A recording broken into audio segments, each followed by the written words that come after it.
Pernah kepikiran gak sih ide-ide keren yang mengubah dunia itu datangnya dari mana? Apakah itu beneran kayak petir yang menyambar di malam hari? Atau jangan-jangan ada proses lain yang jauh lebih menarik di baliknya? Kita semua pasti familiar banget sama cerita ini kan? Momen Eureka, di mana tiba-tiba aja ada bola lampu menyala di atas kepala seorang jenius. Ya, kita sepertinya suka banget sama mitos tentang pencerahan tunggal yang dramatis ini. Tapi, gimana kalau cerita itu salah? Hari ini, kita bakal coba bongkar mitos itu. Dengan bantuan buku dari Steven Johnson, Where Good Ideas Come From, kita akan temukan kebenaran yang ternyata jauh lebih seru dan, ya, mengejutkan. Nah, untuk ngerti dari mana ide datang, kita harus mundur jauh banget, bahkan sebelum bola lampu ditemukan. Perjalanan kita justru dimulai dari sebuah misteri biologis yang bikin seorang naturalis muda, Charles Darwin, garu-garu kepala. Coba bayangin deh, Darwin ngeliat kehidupan yang super subur, terumbu karang yang warnanya luar biasa, tumbuh di perairan yang mestinya tuh tandus. Kok bisa? Jawabannya, ini yang mengubah cara kita memandang kreativitas. Kuncinya ternyata bukan satu organisme yang jenius, tapi lingkungannya, sebuah platform yang bikin kehidupan bisa terus berinovasi. Jadi, apa sih rahasianya lingkungan yang inovatif itu? Prinsip pertamanya itu adalah sesuatu yang disebut brikolase. Gampangnya gini deh, brikolase itu seni berkreasi dengan apapun yang ada di sekitar kita, kayak ngerakit sesuatu dari suku cadang yang tersedia aja. Biar kebayang, kita lihat contoh nyata yang keren banget ini. Di satu sisi, ada inkubator modern seharga puluhan ribu dolar yang sering banget rusak. Nah, di sisi lain, ada inkubator New Nurture. Solusinya jenius banget. Inkubator ini dibuat dari suku cadang mobil.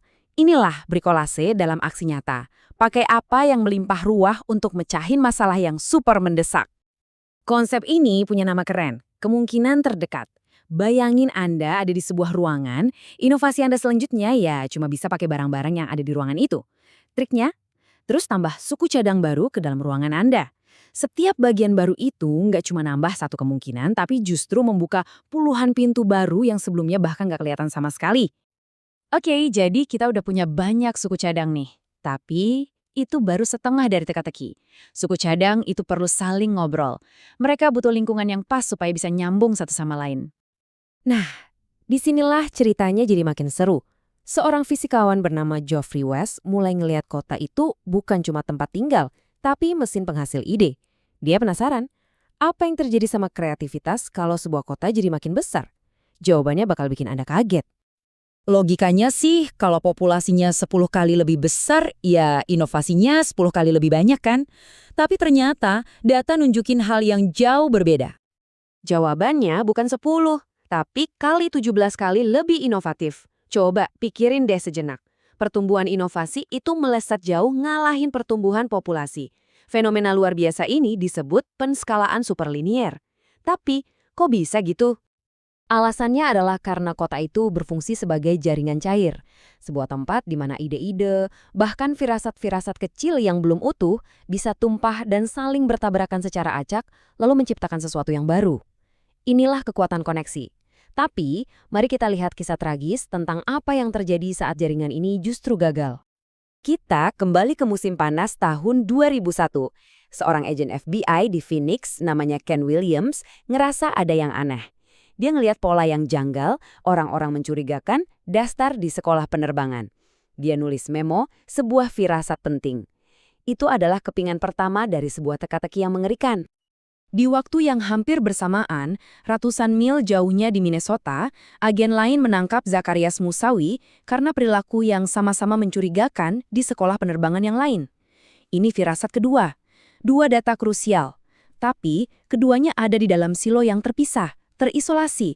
Mereka nggak pernah nyambung. Kalau kota adalah jaringan yang cair, FBI pada waktu itu adalah jaringan yang padat dan kaku. Firasat-firasat itu nggak bisa mengalir dan bertemu. Dan karena nggak pernah terhubung, mereka selamanya cuma jadi firasat.